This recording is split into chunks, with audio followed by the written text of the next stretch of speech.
राधे राधे। जय श्री कृष्ण।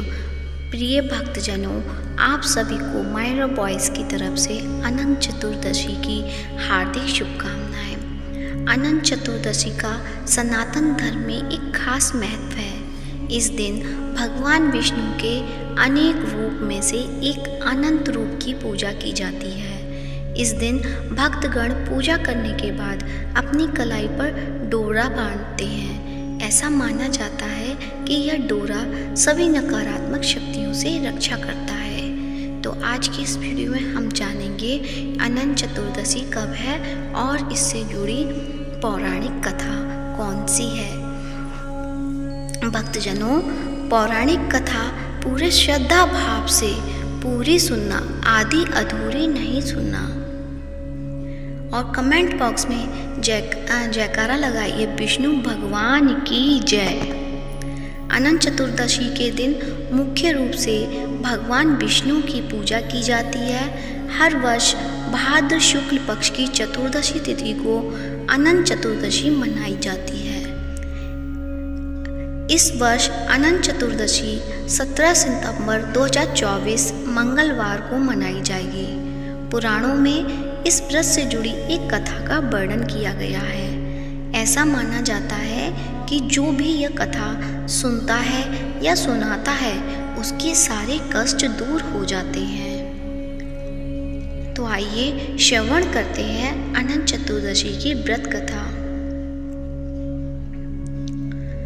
महाभारत में वर्णित कथा के अनुसार जुए में दुर्योधन के हाथों सब कुछ गंवाने के बाद पांडवों को 12 वर्ष के लिए वनवास जाना पड़ा।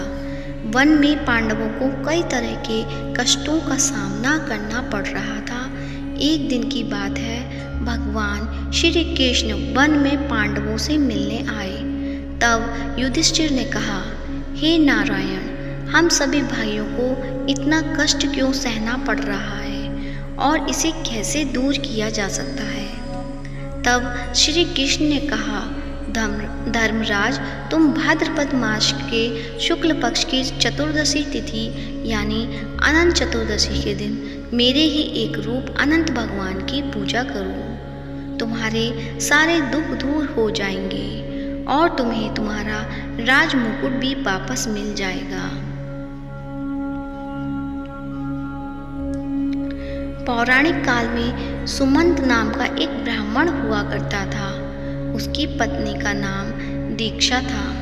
दीक्षा और सुमंत की सुशीला नाम की एक परम सुंदर पुत्री थी। कुछ सालों बाद सुशीला की माता दीक्षा की मृत्यु हो गई। माता की मृत्यु के बाद सुशीला दुखी रहने लगी। पत्नी की मृत्यु के बाद सुमंत ने यह सोचकर कर्कशा नाम की स्त्री से विवाह किया कि वह सुशीला का देखभाल अच्छे ढंग से करेगी। लेकिन कर्कशा पूरे दिन सुशीला से घर के काम करवाती और स्वयं आराम करती। कर्कशा के व्यवहार को देखकर ब्राह्मण दुखी रहते और जब सुशीला शादी के योग्य हो गई तो ब्राह्मण ने अपनी पुत्री का विवाह कौंडिन्य नामक ऋषि के साथ कर दिया।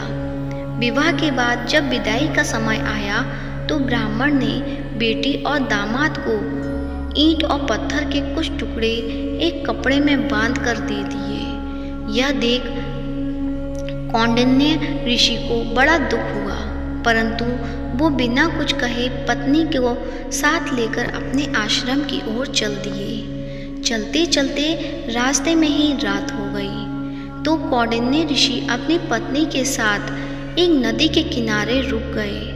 उसके बाद ऋषि नदी के किनारे बैठकर संध्या उपासना में लीन हो गए। तभी सुशीला ने देखा सैकड़ों महिलाएं नए वस्त्र धारण कर भगवान की पूजा कर रही हैं। फिर वह उन महिलाओं के पास गई और महिलाओं से पूजा के बारे में पूछने लगी। तब एक महिला ने उसे अनंत भगवान की पूजा विधि और इसके महत्व के बारे में बताया। महिला के कहे अनुसार सुशीला ने उसी समय अनंत व्रत का अनुष्ठान किया और विधि पूर्वक पूजा अर्चना करने के बाद हाथ में डोरा की गांठ बांधकर अपने पति ऋषि कौंडिन्य के पास आ गई। ऋषि कौंडिन्य ने जब सुशीला की कलाई पर बंधा डोरा देखा तो वह उसके बारे में पूछने लगे। तब सुशीला ने उन्हें अनंत भगवान की महत्ता के बारे में बताया। अपनी पत्नी की बातें सुनकर ऋषि कौंडिन्य क्रोधित हो उठे और उन्होंने सुशीला के हाथ में बंधे डोरे को तोड़कर अग्नि में डाल दिया। उधर डोरे को तोड़कर अग्नि में डाल देने के कारण भगवान अनंत क्रोधित हो गए। कुछ दिनों के बाद कौंडिन्य ऋषि अपना सब कुछ गंवा बैठे। एक दिन दुखी होकर ऋषि कौंडिन्य ने अपनी पत्नी से दुखों का कारण पूछा तो सुशीला बोली, स्वामी, ये अनंत भगवान के कारण हुआ है। उस दिन आपने मेरी कलाई पर बंधे डोरे को तोड़कर अग्नि में डाल दिया था। पत्नी की बातें सुनकर ऋषि को बड़ा दुख हुआ और उन्होंने इस पाप का प्रायश्चित करने का निश्चय किया। कई दिनों तक बिना अन्न जल ग्रहण किए वो इधर से उधर वन में भटकते रहे, फिर भी उन्हें भगवान के दर्शन नहीं हुए। तब एक दिन थक हार कर वो एक पेड़ के नीचे बैठ गए, परंतु कुछ समय बाद वो बेहोश होकर जमीन पर गिर गए। तब जब ऋषि कौंडिन्य को होश आया तो भगवान अनंत प्रकट हुए। बोले, हे वत्स, तुमने मेरा अपमान किया था, इसलिए तुम्हें ये कष्ट भोगना पड़ रहा है, परंतु अब मैं तुमसे प्रसन्न हूँ, इसलिए अब अपने घर जाओ और भाद्रपद मास के शुक्ल पक्ष की चतुर्दशी तिथि को 14 वर्षों तक विधि पूर्वक मेरी पूजा करो। 14 वर्ष के बाद तुम्हारे सारे कष्ट दूर हो जाएंगे और समृद्ध हो जाओगे। इतना कहकर भगवान अंतर्ध्यान हो गए। उसके बाद ऋषि भी अपने आश्रम लौट आए। फिर वह नियमित रूप से अनंत चतुर्दशी के दिन भगवान अनंत की विधि पूर्वक पूजा करते और 14 वर्ष बाद उनके सारे कष्ट दूर हो गए। बोलो अनंत भगवान की जय। बोलो विष्णु भगवान की जय।